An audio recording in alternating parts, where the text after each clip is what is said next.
your right hand. You solemnly swear or affirm under penalty of perjury your testimony in this case will be the truth, whole truth, nothing but the truth. I swear. Have a seat. Pull yourself up close to the microphone. You may inquire. Thank you, Your Honor. In a loud, clear voice, please tell us your first and last name, spelling both of them. Matthew Austin, Mathewaustin. Ms. Claypool, you may want to remove the evidence. Thank you, Your Honor. Yeah. Where are you currently employed? I am a special agent at BCI, the Bureau for Criminal Investigation. As a special agent with BCI, are you assigned any specific roles? Yes, I am a full-time crime scene special agent. That is a full-time assignment. That is my main and really only role at BCI, is to process crime scenes. How long have you been with BCI? It will be 6 years this December. Let's take you backwards. Were you law enforcement prior to joining BCI? Yes, before working at BCI, I worked at the Ohio University Police Department in Athens, Ohio. I was there for just about 8 years and a detective there for my last 6 years.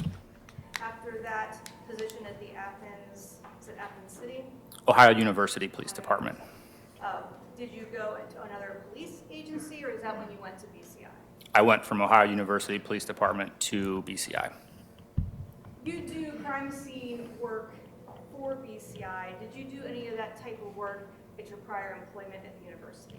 A little bit, but it's pretty apples to oranges. As a detective, you wear lots of hats. In my current role, all I do is process crime scenes. What is your education? I have a bachelor's degree and 2 master's degrees. Both of the masters are from Ohio University. In what topic? Recreation and sociology. When you joined BCI, was it for the purpose of becoming a crime scene investigator? Yes. Did you have training before you joined BCI? I had some.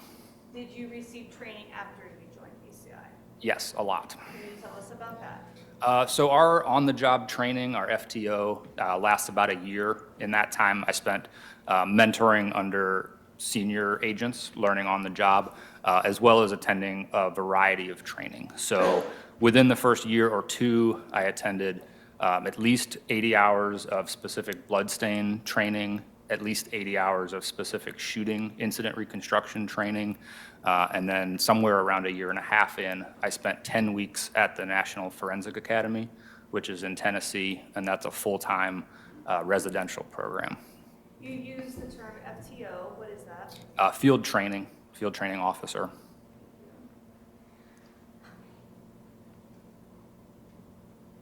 If I could direct your attention to August 24th of 2023, were you employed by BCI at that time? I was. And were you called out to the scene at the Kroger located at 4991 South Sunbury Road? Yes, I was. For what reason were you sent there? The preliminary information was pretty brief, but I remember being told that there was an officer involved, critical incident or shooting that happened in the Kroger parking lot. And do you then respond to that Kroger? I did, yes. Do you recall approximately what time you would have arrived at the Kroger? It was a little bit after or before 9 o'clock in the evening, 9 p.m. Tell us when you get there, what is the state of the scene as you see it? So there was a lot of first responders, a lot of police cars, a lot of people in uniform. There were multiple portions of the parking lot, which was a large business district, but included mainly the Kroger and some smaller shops as well, along with a gas station. And there were multiple rings of crime scene tape preventing access to the scene. What do you do when you first arrive? Every case is a little bit different. I probably talked with somebody, whether it was a Blendon Township officer or someone else from BCI, just to get a little lay of the land. But really my job is to document and collect, not talk to people. So pretty quickly, I started documenting the scene through photography. Were there any other BCI crime scene investigators working with you at the Kroger location? No. Were there other crime scene investigators assigned to the case? Yes, we typically do a form of divide and conquer. And in this case, who was dividing and conquering with you? Special Agent Cassandra Tackett. And were you keeping in contact with her whereabouts as you're doing your job at the Kroger? I don't recall specifics. Usually, no. Usually, we're both very busy, or sometimes there's 3 or 4 of us. We've got gloves on, we've got equipment. We're usually not pulling gloves on and off just to talk to each other. We'll brief each other when the time is right. With respect to the scene, I think you mentioned that you document by photography, so that did happen in this case? Yes.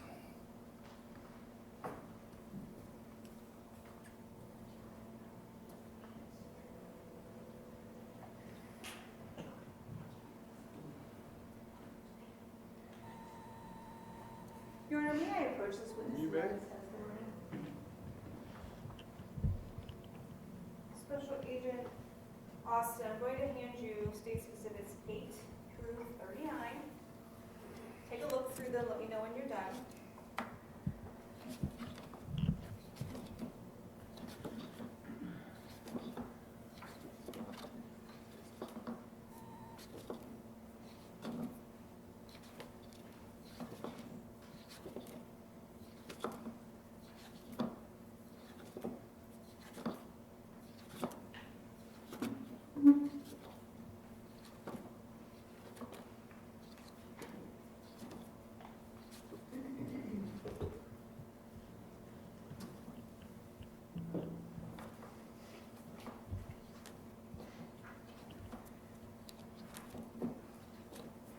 Familiar with the contents contained within 8 through 39? Yes, I am. In general, what is this packet? They are a sampling of the photographs I took that evening. And are they all fair and accurate to what your actual observations were on August 24th, 2023? Yes, they are fair and accurate.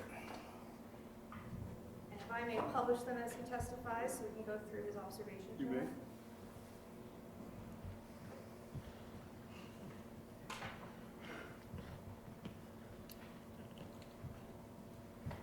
Starting with State's Exhibit 8.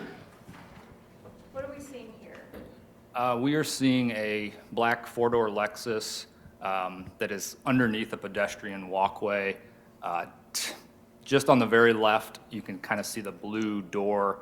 That was where the Kroger employees would come in and out of for the click list pickup. The pharmacy is to the right of there, which would be north, and the main Kroger entrance is further to the right. And Special Agent Austin, I believe there should be a laser pointer up there Yes. with a big post-it note that says the button. It might help to direct our attention to some of the things you're talking about. So the click list, can you tell us again where that entrance is in State's Exhibit 8? Here on the left, And then when you say the RX, is that walk-up RX window? yes, it's not in this photograph, but it was over to the right. There are some yellow, I call them placards with numbers on them. What's the purpose of those? So when I've made the decision to collect evidence, they get numbered with a tent or a placard to make shorthand. We also make paper inventories, and so item 2 is shorthand for what item 2 is. This would not be the first photograph taken in the sequence. All the initial photos are before anything gets touched, labeled, or moved. This photograph would be partway through processing. I've identified item 2, which is here, and then item 3, which is over here. 2 being what? From this picture, you wouldn't know, but item 2 is a collection of first aid supplies, a white sheet, lots of packaging, various medical intervention tools. And then item 3 is a floral, like peach-colored, pink-colored bag with suspected bullet holes, suspected blood stains, and bottles of tequila. State's Exhibit 9, is this the same Lexus we just saw in State's Exhibit 8? It is. And what is it that you're documenting through this photograph? Again, just telling the story of what the condition of the scene was. This is, again, before I've touched or manipulated the car at all. This is just the angle from the front of the vehicle. With respect to the vehicle itself, did you note any damage to it? Yes, I did. And were there different types of damage to the vehicle? Yes. Can you show us in State's Exhibit 9 what damage to this vehicle you observed? First and foremost, there's a suspected bullet hole on the front driver portion of the windshield. And then it's really obscured by the wall that the car appeared to crash into, but there would be damage to the front and passenger side of the vehicle. Later, the car was moved to examine that side of the car. With respect to that driver's side window, was it also in a damaged condition? Yes, the glass here appeared broken out and was not present. And then below the door that is open, was it open when you first came into contact with the car? Yes, again, this is prior to me touching, manipulating any portion of the scene. With respect to what we see on that sidewalk around the driver's side door, in your training and experience, what was that suspected to be? It was suspected blood.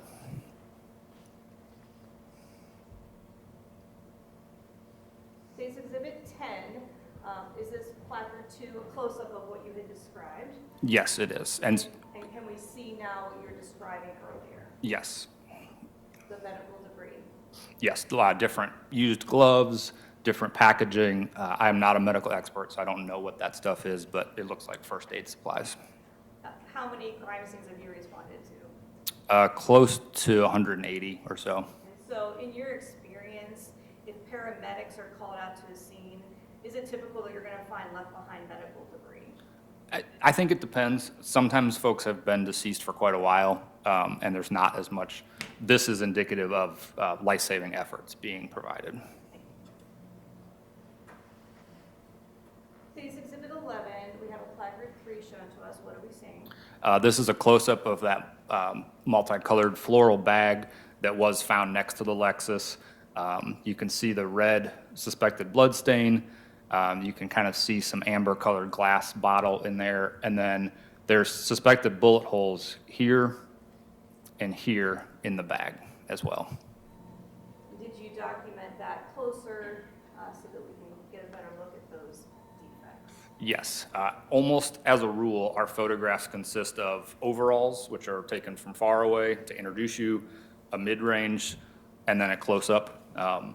These jump around a little bit, but yes, that is the workflow. State's Exhibit 12, is this the same bag? It is the same bag, and that is a close-up of the suspected bullet hole that we were seeing in the previous photograph. So if I go back to 11, direct us to that hole. Moving forward to 12. This would be the other suspected bullet hole opposite the one that's surrounded by a blood stain.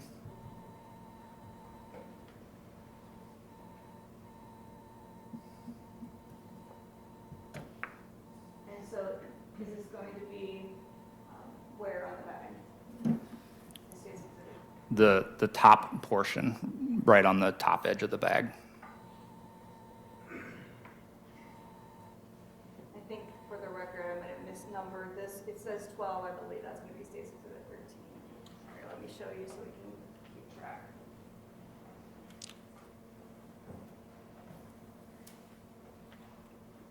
Okay, yes, that's 13.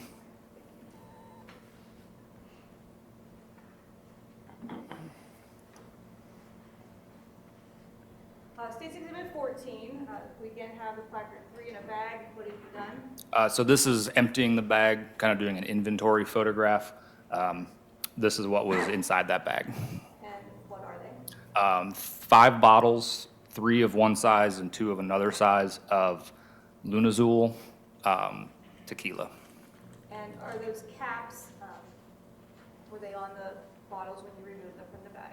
Yes, this is exactly how I found it. State's Exhibit 15, take us through the vantage point from which you're taking this photograph. So in this photograph, I would be standing next to the driver's side rear door, photographing the ground and inside of the front driver door. You can just make out the brown steering wheel here. So the driver, Ms. Young, would have been seated in this area. And inside that floorboard or the driver's seat area, what did you see? Like a blue-green broken glass. And then I think you've already described the sidewalk. What's on the sidewalk? Is that in your experience suspected blood? Yes, there are suspected bloodstains on the pavement underneath this area. State's Exhibit 16, we've now added a placard to the photograph. Can you just describe what you were documenting in this photograph? Yes, so this is a mid-range photograph to show the overall location of item 4, which was a cell phone. It was located on the floor close to the outside of the vehicle, but in the front driver compartment. Do we again see the glass you described when we had the prior picture up? Yes, there's this blue-green broken glass, on the floorboard.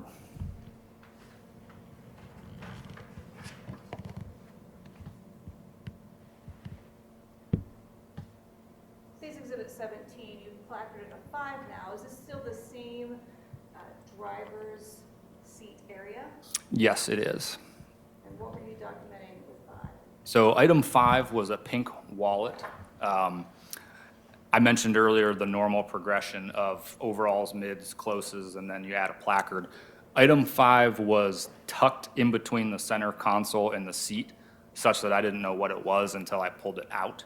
We do not put things back where we find them. That's like staging. We don't do that. So this is a placard. The evidence has already been removed and collected, but it's to show its overall location. So there was a little pink wallet tucked right here in between that console and seat, which was collected as item 5. Did you look into that wallet? Yes, Was there any identification inside the wallet? yes. For whom? Takaya Young. Are we again seeing some of that glass that you've described in the prior 2 pictures? Yes. State's Exhibit 18, what are you documenting here? So at this part of the scene, I am focusing efforts on that suspected bullet hole in the windshield. I have added this white sticker. So items get placards and numbers. When we work bullet holes or suspected ballistic impacts, they get numbered as well. Sometimes we have 84 of them in a scene, so giving them a number 1 through 84 makes it a lot easier to talk about the 55th one.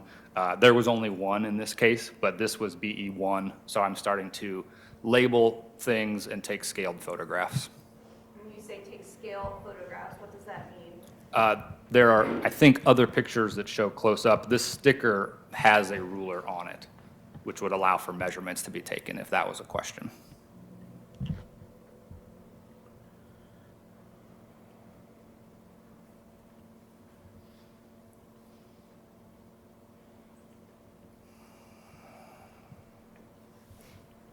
State's Exhibit 19. So this would have happened in time before the previous photograph. This is a mid-range showing that suspected bullet hole before I put the sticker on it.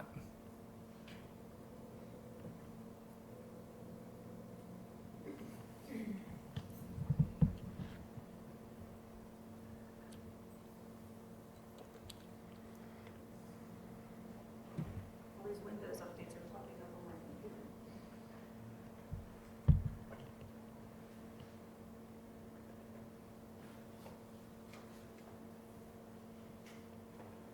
Okay, there we go. State's Exhibit 20. Is it the same bullet hole that you've been talking about? Yes, this is the same bullet hole. And do we see in this photograph that sticker that you've added with the measurement on it? Correct. And there is a BE1 on it, so what does that stand for? Ballistic Event 1. That goes back to, again, the identifying these areas of impact. Has anything been added to the car in order to see this gunshot entrance better? Yes, so this photograph represents quite a bit of work with objectives to both photograph better, which include taping a paper bag on the inside of the windshield so that the marker lines that I drew are visible. And what I'm doing here, or what I did here, was work to obtain angular measurements. So working backwards to try to put a muzzle in line with the suspected bullet hole. When you say muzzle, what does that mean? The part of the gun where a bullet comes out of. And you said you put a line there. How do you go through this process if this line gets added? So this picture may not be the best illustrative of it, but that hole is oval shaped. And with oval shapes, whether it be blood or a bullet hole, you can get a direction from that oval. The best way to explain it is if I were to bring a water balloon over here and drop it straight down, it's going to be a generally circular puddle once that balloon pops from a straight down position, if you can picture that. Conversely, if I were to throw that water balloon a certain direction, picture that balloon breaking and that amount of water kind of splashing out. It's not going to be a circle anymore. It's going to be an oval or a line. So anytime we see an oval, you can cut a line through the long portion of that oval, and that tells you the direction that something was either going or coming from. So this being an oval-shaped hole, I took a large ruler or yardstick and basically cut that oval in half. And so that line that's going up and down is a visual representation of the path that the bullet or projectile was traveling. That by itself doesn't really mean anything, it's just a visualization. This other line up here, which I did draw a little too high for you to see, it's in the tint of the windshield, but that is a perfectly flat line measured from two different parts of the windshield. So I don't remember what, but let's say this was 10 inches. This is a straight line 10 inches down from the top corner. The other side of the windshield had the same thing, and that gives us a reference point to measure to. And then this intersection gives us the angle that that projectile was traveling at. So moving on to 21, what has been added to this photograph that we didn't see in the prior exhibit? So I have added the 102 degrees. The best way to think about that 102 is if 90 was straight into the car or straight out of the car, we're 12 degrees to the right of that. And is that to the right, if you're looking at If the you, car, help with that? yes, from this position, 90 would be perfectly straight on. This is a little bit to the right of straight on.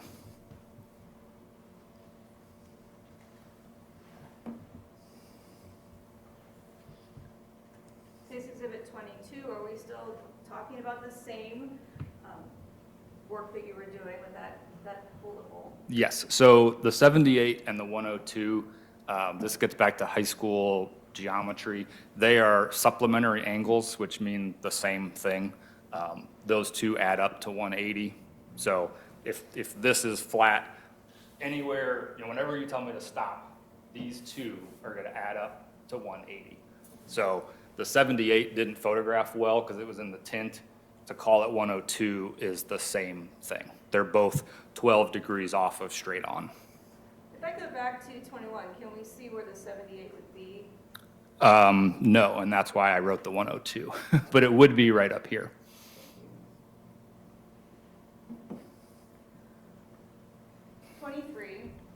From what perspective were you taking this photograph? This is from outside of the vehicle, looking low up into the inside of the windshield. Again, you can see the brown steering wheel partially shown here. And what were you documenting? The condition of the inside of the vehicle, anytime we get bullet holes in glass, we are touching them to also give us a clue or an answer as to direction. So this photograph doesn't show it, but as part of this process, I'm putting my fingers on both sides of that glass. The characteristics of this were consistent with the direction of outside to inside. And then there appears to be some glass along, I would call it dashboard. Do you see that? Yes, I do. Do you know, was it the same color as what you had seen on the floorboard of the driver's seat? I don't recall color.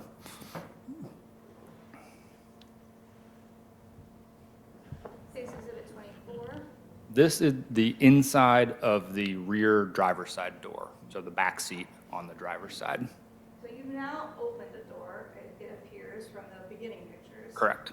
So tell us, When you first saw this Lexus, did you document the outside of it? Correct. Did you wait to document the inside of it? Correct. There was not a search warrant yet.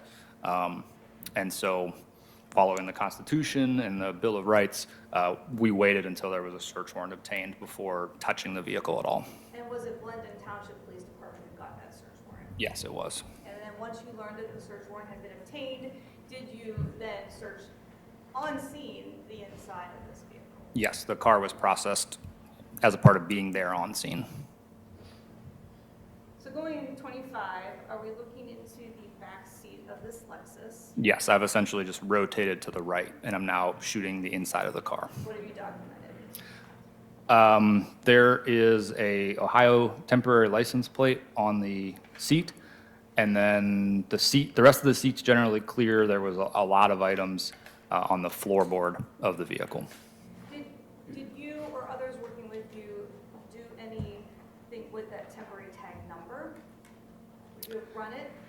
That wouldn't be something I did. I don't know if other people did or not. Then did you look as to what was inside the white basket? Yes. State's Exhibit 26, what is this? That's the contents of that white basket just laid out in the back seat of the vehicle. It was like 1, 2, 3, 4, 5, 7, 9 unopened containers of laundry detergent. Now I want to be clear because you didn't see all these detergent containers on the back seat when you first looked in the car. Correct. And so is this after you removed them from that white tote we saw in the prior picture? Yes. And then do you also see that temporary tag as well? Yes. 27, what is this? This is temporary tag registration for the vehicle. This was found in the front glove box of the vehicle.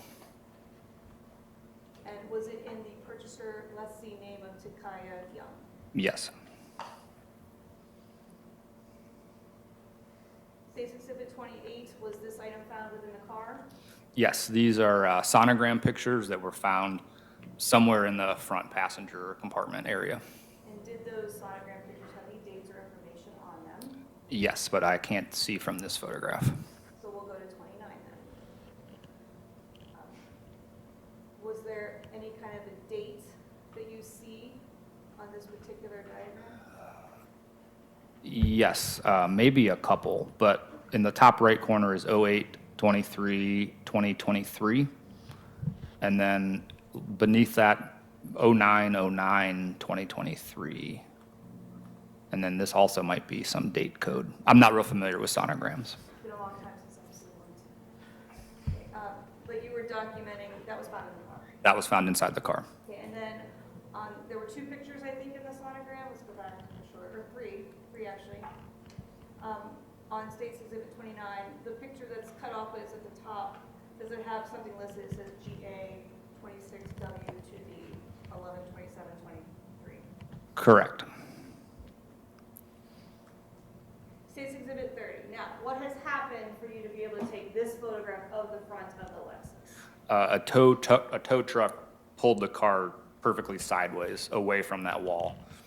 Once that was done by the tow truck, what did it allow you to do? It allowed me to finish basically the same process, starting out working in.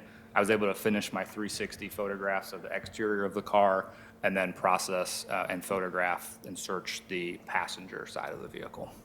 Did you observe any damage to this Lexus that you had not been able to see before it was pulled away from the wall? Yes, I could not see this corner, which is the front passenger corner, and pretty much all of the passenger side prior to it being moved. Were there any markings on the Kroger wall near this Lexus? There was black paint that I would suspect came from this vehicle. State's Exhibit 31, again, is this after the tow truck has pulled this Lexus away from the wall? Yes, and this What are we looking at? this is the door side of the front passenger door. State's Exhibit 32, still the front passenger compartment? Yes, this is almost immediately following the door picture, rotate to the left. This is the front passenger seat before I've moved or touched anything. And what did you observe? There were 2 bottles of tequila on the passenger seat. There was broken glass on the passenger seat, and then the footwell area was pretty much even with the seat with various items. Footwell area, so I know what you're talking about. What is that? Where your feet go, floorboard area, like the floorboard area is full to the same height as the seat. So I had to do some unloading to figure out what all that stuff was. And there's also a white bag shown here, is that correct? That is correct. State's Exhibit 33. Okay, we kind of moved to something a little different. Can you explain to us what is State's Exhibit 33? First of all, did you create this? I did create this, yes. For what reason? Really a checks and balances. If you think back to the 102 angle, when I talked about transecting the oval to give us a direction, we have pretty expensive, fancy technology called a laser scanner. And if you've ever played golf or bow hunted or used a Hilti tape measure to shoot a measurement, it's a high-speed laser that zing zing and it tells you that was 12 feet away. We have something that rotates in a 360 and shoots millions of those lasers in a 2-minute period to give us kind of it's called a point cloud, but it's a pixelated series of measurements. I used that on scene to document the scene in case there were any questions about measurements as the investigation moved forward. I also used it to document a rod that I placed over that marker line. So using the software to kind of double check my work, the software came up with a 103 where I got a 102 by hand. So within the tolerable margin of error for shooting work, which is 5 degrees. And when you say 103, you're talking about 103 degrees. Yes, 103 degrees, which is shown in the diagram here. And so what this is a top-down bird's eye view of the vehicle. You can see the open door here. This is the windshield. And this cone is a visual representation of that air. So in any shooting reconstruction work, we might have little variances. You might measure something as 2.2 and I might measure it at 2.1. That adds up to a plus or minus 5 degrees, which is a tolerable air rate. And so this cone is plus or minus 5 either direction to account for that variability. The little pink line in the middle is the true measurement of that rod. So this is a visual representation. It's just a different way. The marker line on the windshield is helpful. This is more helpful for showing where the muzzle was likely at the time that the bullet went through the glass. And using State's Exhibit 33, where would the muzzle have been? The muzzle would have been somewhere in this purple cone. There's another, I just want to make sure we all understand the purple. We see a 103. Is that a 103? That's a 103. And then this purple here, That's this is the arc to get us to the 103. correct. That's the measurement arc.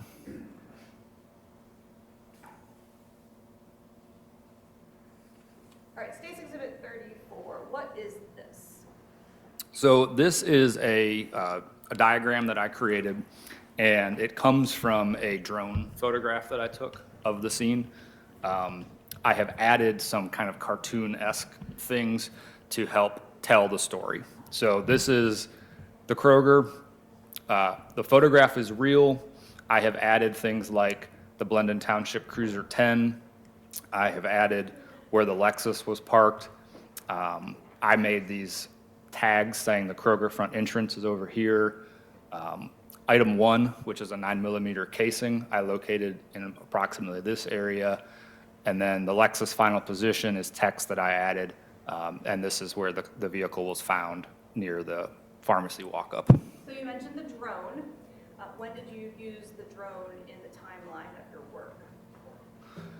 I think in the middle. So cars were here. There were a number of cruisers here.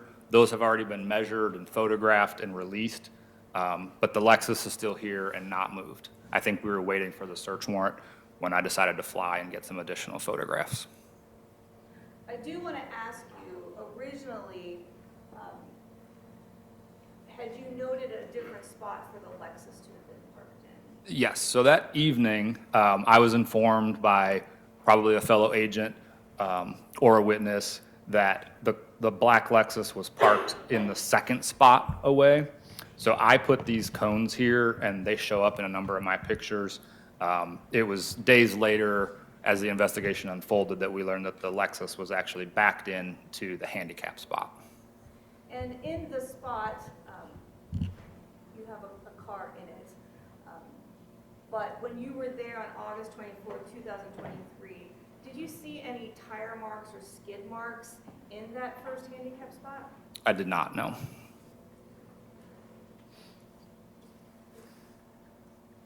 With respect to, just so we can get a perspective here, where's the click list entrance? It would be to the south of the black Lexus in this area of the photograph.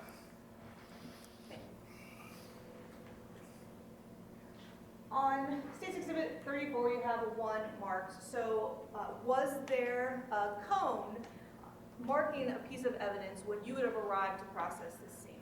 Yes, there was. And then did you document that by photograph? Yes. So this is another, I think, of your drone photographs. That is correct. At this time, can you see where the cone was with the projectile or the casing? So the cone would have been removed, but there remains a small yellow placard right next to this light pole. And then the yellow tape that we're seeing, that was marking off this scene when you arrived. Correct. Do you yourself have anything to do with the crime scene tape? No, the incident probably happened at least 3 hours before I arrived. So moving on then to 36, another drone photo to give us a perspective. What are you documenting here? Just the condition of the scene. This would have been, I think this is the same one that the diagram is based off of. So this was without the text and the vehicles that I added. So we needed that both, so we had the original one. So that's going to be State's Exhibit 36. Yes, I believe so. Then I just asked you about the casing and the cone. So I'm going to move on to those photographs. State's Exhibit 37. There's a cone there, a traffic cone. You didn't place it there. Correct. The cone was there when I arrived. Did you go to examine what the cone was marking? Yes. And what was it marking? Underneath the cone was a fired cartridge casing. And what is that? It is the part of ammunition that the bullet is seated into. It also contains the powder, which creates the explosion, which sends the bullet out of the firearm. Moving on to State's Exhibit 38. I don't see the cone anymore. What's changed in this photograph? So the cone likely was placed there by early officers. They saw something of interest, they marked it. We don't work with cones, we work with the numbered placards. So the cone is gone, and I made that item 1, shown with a placard number 1. Is this a close-up in State's Exhibit 39 of that same placard 1? Yes, it is. And what is to the right of placard 1? A silver-colored 9mm casing. And in this is the same photo. Have I accurately put a red circle around that casing so it can be seen? Yes. State's Exhibits 40 on the top left, 41 to the bottom right. What were you documenting here? Close-ups of that casing. Okay, so is this the same casing? It is. Looking at State's Exhibit 41, when you see the part of the casing that you're photographing, what kind of information is provided visibly? So to the naked eye, there is writing that anyone could read, and it says Hornady, which is a brand, and 9mm, which is a size. There's also microscopic markings. That's not my area of expertise, but there is a lot of evidentiary value that is invisible to the naked eye. But visibly, can you see the brand? Yes, Hornady, And then the caliber? 9mm. Can't see that in State's Exhibit 40 when you're looking at it laid down on the paper. Correct. And where are you taking these pictures? Because I see paper behind them. Somewhere in that parking lot. We carry all the supplies to do good work and take good photographs. Did you do all of your processing, photographing of any kind of evidence there at the Kroger? Related to scene 1, yes. Everything I did for that scene was done while there that evening. So you mentioned scene 1, that's the one that you told us about today. Correct. Was there also a scene 2, I believe that might have been the hospital? Yes, Special Agent Tackett would have worked scenes 2 and 3, I believe. And then scene 3 being the Blendon Township Police Department? Correct. Did you go to either of those areas? I did not. Did you collect that casing? I did. And how do you do that? With gloves, it gets picked up, photographed as you saw, and then sealed in a manila envelope. All right, so you were out of town a little bit, weren't you? Yes. You're probably not used to testifying a little bit later in a trial, would you agree? I've testified all over the place. Okay, well, we've already opened State's Exhibit 45. Often my evidence is open that. But go ahead and take a look. Let me know, are you familiar with that envelope? Yes, I am. How do you know that? So on scene, I would have printed and created the base sticker, which says evidence 1. It is listed as a Hornady 9mm Luger. I need you to hold it up so all the jurors can see. There you go. It states that it's a Hornady 9mm fired case. It lists the date, lists my name, it lists where it was located. I would have then sealed it with clear tape, and these are my initials and the date. And then, in your experience, is there a green label that you know what that is that's been added to the envelope? Yes, I'm familiar. I don't create them, but I'm familiar with all the other markings on here. So once things get submitted to the lab, which I did in this case, they create these other stickers for their workflow and their chain of custody. When the tech who would have opened it, they would have resealed it. I'm assuming these are their initials and their date. So yeah, I recognize this. So since it's been opened, go ahead and show us what's inside.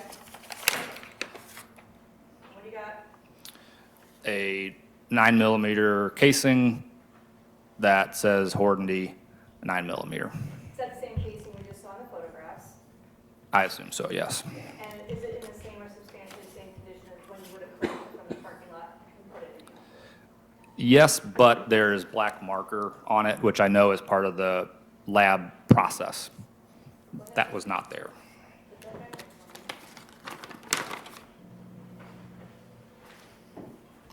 for me.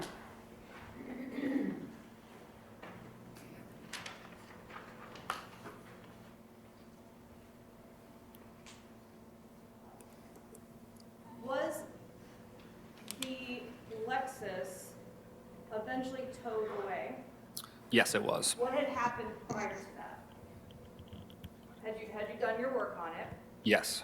Had you done anything with the paperwork that comes with a search warrant? So as a part of finishing my administrative duties, I placed an inventory and a copy of the search warrant in the vehicle, which is standard practice anytime I'm leaving a scene, whether the scene is a vehicle or a residence. At that point, have you completed your work with respect to the vehicle? Yes, And were you involved in the tow? I was not. As far as BCI was concerned, was BCI planning on storing this vehicle? No. Why not? The evidence or the evidentiary items had already been measured, 3D scanned, photographed, drawn on, collected. There's nothing else I could have done with that car that I didn't do. And so the tow, was that part of BCI's work? I don't believe so, no. Did you come together with Special Agent Tackett so that she could give you any evidence she had collected? Yes. And did it happen in the Kroger area? Yes, she came to scene 1 at the Kroger as I was finishing, so she helped a little bit, but she also transferred things that she had collected over to my custody. And would that include clothes from the hospital? Yes. And would that include the firearm? Yes, You didn't have anything to do with collecting the firearm? correct. However, once you're getting this evidence together, you have the casing, the firearms, and clothes, what do you do with those items? So when I cleared the Kroger, I went to our headquarters, which is in London, Ohio, and evidence was either locked in a secure locker or things that needed to dry were hung in a secured and locked drying cabinet.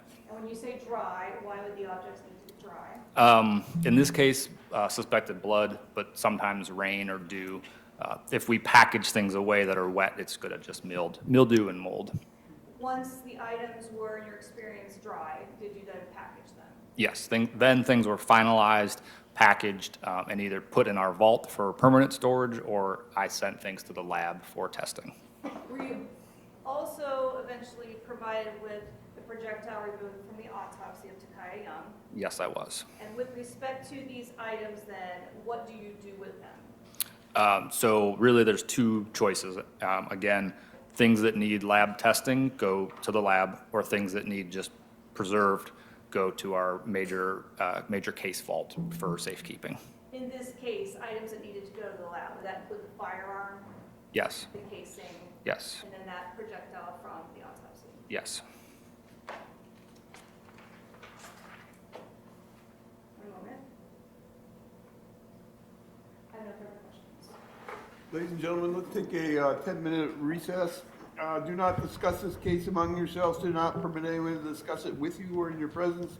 It is your duty not to form or express an opinion on the case until it is finally submitted to you. All rise.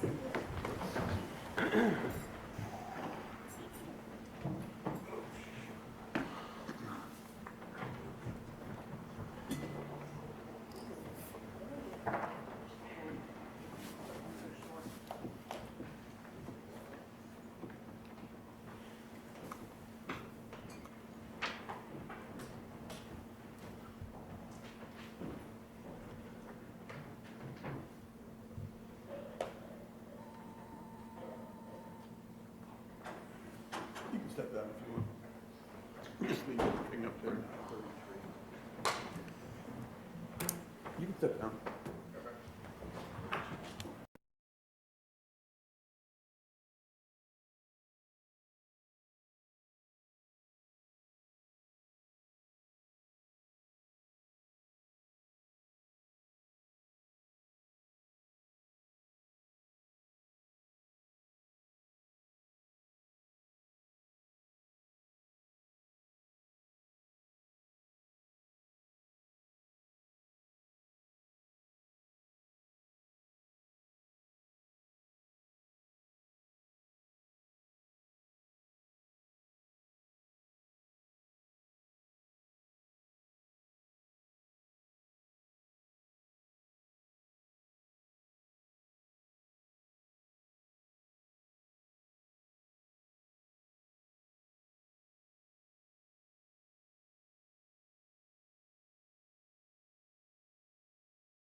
Back on the record, 24 CR 4561, State of Ohio versus Connor Grubb. Do we need to put anything on the record prior to bringing in the jury? Not from the state, Your Honor. No, Your Honor. Let's go to the jury.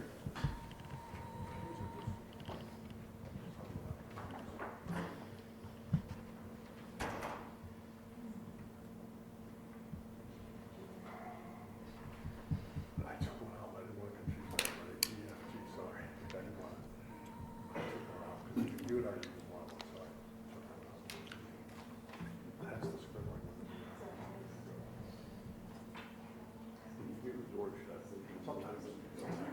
Sometimes you guys. That's not in there, but sometimes it's not. They just admit all of them. But we really would say, we would make you look at it. I'm sure you remember that thing. Unfortunately, I do. Look how well it think about it.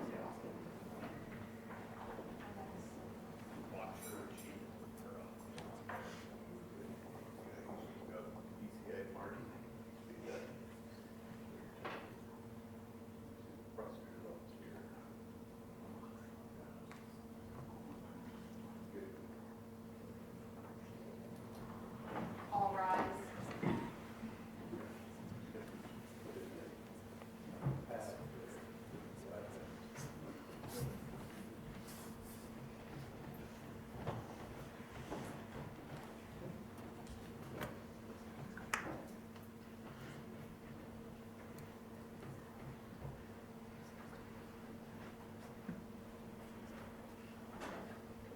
Everyone can have a seat.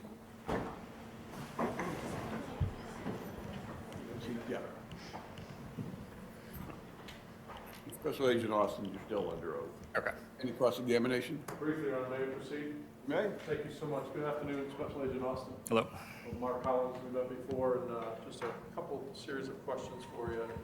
Go over a couple of photographs that the prosecutor did, and then talk about some concepts, okay? Okay. As lead CSSU, so to speak, or crime scene investigative, your job is to get a thorough picture, correct? Correct. Gather as much evidence as possible, correct? Correct. You're not judging it, you're not trying to say, and this happened or that happened, you're collecting it and trying to preserve it the best possible. Correct. Okay. And you would agree with me that one of your, tenets, so to speak, is strictly factual, correct? Correct. Complete picture, void of any of an opinions, correct? Correct. And as part of your responsibilities as the lead investigator, crime scene investigator, you also prepare a report, right? Correct. Okay. And you also gather some information with regards to what, in theory, happened there, right? Yes. Okay. And in your report, I think you say that allegedly you struck an officer, a shot was fired, and then the car went over to the other area, correct? Yes. Okay. And may I approach the witness, Your Honor? Okay. And I already showed these to the prosecution. I'm handing what's for marked identification purposes as F, G, H, and I. These are defendants' exhibits. If you take a look at those.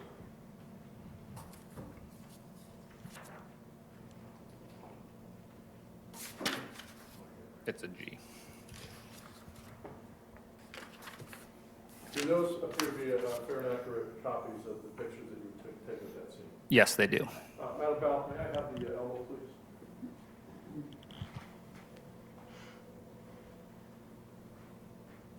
You're already up. I mean, I didn't even, maybe I'll get it this time. Okay. All right. And you took what is marked as Defendant's Exhibit F, correct? I did, yes. Okay. And then you had showed a few bottles before, and there were some bottles in the car on some other pictures. Explain to ladies and gentlemen of the jury what you did here. So if you remember back to the floorboard of the front passenger area was very full, about the same height as the seat. As a part of processing the car, unloaded those items, and this is kind of halfway through unloading and figuring out what all that was. There's a small purse, there's a white bag that had bottles of tequila in it, there was a multicolored backpack, and then a number of other tequila bottles were either loose on the floor, some might have been in this bag, some were loose on the seat, but all of these items were from the front passenger area. Okay. And that's separate from the other bag that had the bullet holes in it, through and through. There was also tequila in there, correct? Yes, these are in addition to those 5. Okay. And Defendant's Exhibit G? This is a photograph of the rear passenger seat. This is the Ohio temp tag that I found on that seat. And that was found on the seat, correct? Correct. And the expiration date is August 12th of 2023, correct? Correct. Okay. And Defendant's Exhibit 14? Or it's not, that's H. Man, oh man. We're letters, Defendant's Exhibit H. I mentioned item 5 being that wallet that was found tucked in between the front driver's seat and the console. This is then like the inventory photograph where the contents of that wallet are laid out for documentation. So this is my placard, this is item 5, and this is what was found in that wallet. Various money, identifications, things like that, correct? Correct. Okay. Now, again, that was staged to get a complete picture. You didn't find those things laying in the car, you found the wallet, and then you took that out to give a complete picture. Yes, I wouldn't use the word staged, but I took an inventory photograph. I apologize. Okay. Yeah, an inventory photo, okay. Now here, Defendant's Exhibit I, what's that a picture of? I mentioned that the vehicle was towed away from the wall so that I could process the passenger side. This is just kind of storytelling of that flatbed tow truck pulling the vehicle to the side. Now, you mentioned something on direct, Special Agent Austin, that you had done everything you could have done with a car, right? So then it was kind of hands-off, right? Correct. And you did the laser scan under the building at that area, correct? Correct. Isn't it true, sir, you could have gotten the car over, you were aware of where the actual shooting took place, correct? Correct. And you could have taken the car and got it over into that spot and done a laser scan there, correct? No. Why is that, sir? I would have been guessing where that car was. You didn't have information from people on the scene as to what spot that car was parked in? That laser scanner works in the decimal places of millimeters. Correct. So I am not going to put something back based off testimony evidence that could be wrong or could be a guess. Like I mentioned earlier, I'm not going to put things back or stage them. So you were aware there was Kroger video from multiple angles of where that car was, correct? That is correct. And you were aware there was body worn camera angle of where that car was, correct? That is correct. And so you're saying you wouldn't be able to put it back in the general area where that car was to do a laser scan there? I could have done a general putback, but I'm not going to use a tool that measures multiple decimals of a millimeter after putting something generally back. I'm not understanding, Special Agent. You have a report where you have Lexus parked and you do a reenactment of that, correct? Correct. Okay. You could have put the car there and then measurements could have been taken from the whole cone thing and everything you said, correct? So Sure. you didn't do everything you could do with the car. You could have done that, correct? I could have made up some locations of evidence, yes. Is that what you did when you just said in the depiction that the car was parked there? You made it up? I didn't make up that diagram. That's an illustration of general locations. The laser scanner is not a general tool. Let's talk about the laser scan that you did do under the building with trajectory there, right? Yes, This is State's Exhibit 33, right? correct. And you're saying, for the ladies and gentlemen of the jury, sorry, can you guys see that up there in my way? You're saying that the muzzle has to be somewhere here to here to here to here to here to here in general, correct? Yes, in that pink or purple cone.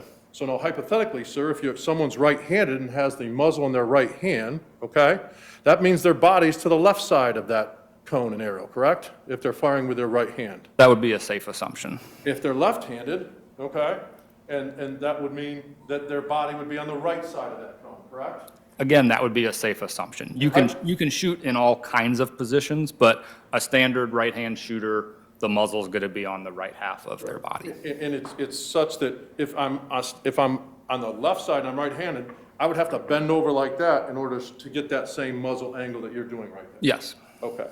And so, and then and hypothetically, if the left hand was on the hood, that would let the person know that the body was on the left side of this cone in that situation, correct?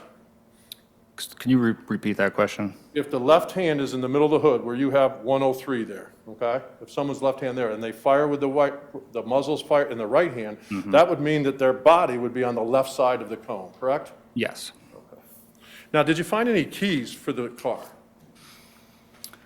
I don't recall. I don't see any pictures or anywhere of keys mentioned in the inventory. You're in charge of the inventory law, correct, of the evidence collected? For my scenes, yes. Yes. Well, you processed that scene, and so you have, nowhere in the car did you find a key, right? Not that I remember. Nowhere in the personal items did you find a key, correct? I would have to look at Cassie's report to refresh my memory. I didn't ask about Cassie's report, I asked about the personal items in the car. Oh, in personal items, no. Okay, all right.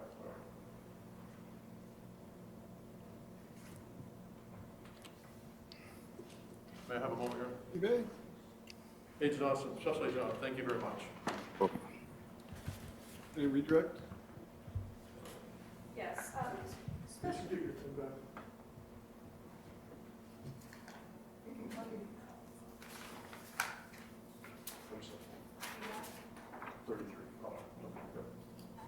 Special Agent Austin, you were asked about why you didn't do one of these in the other spot.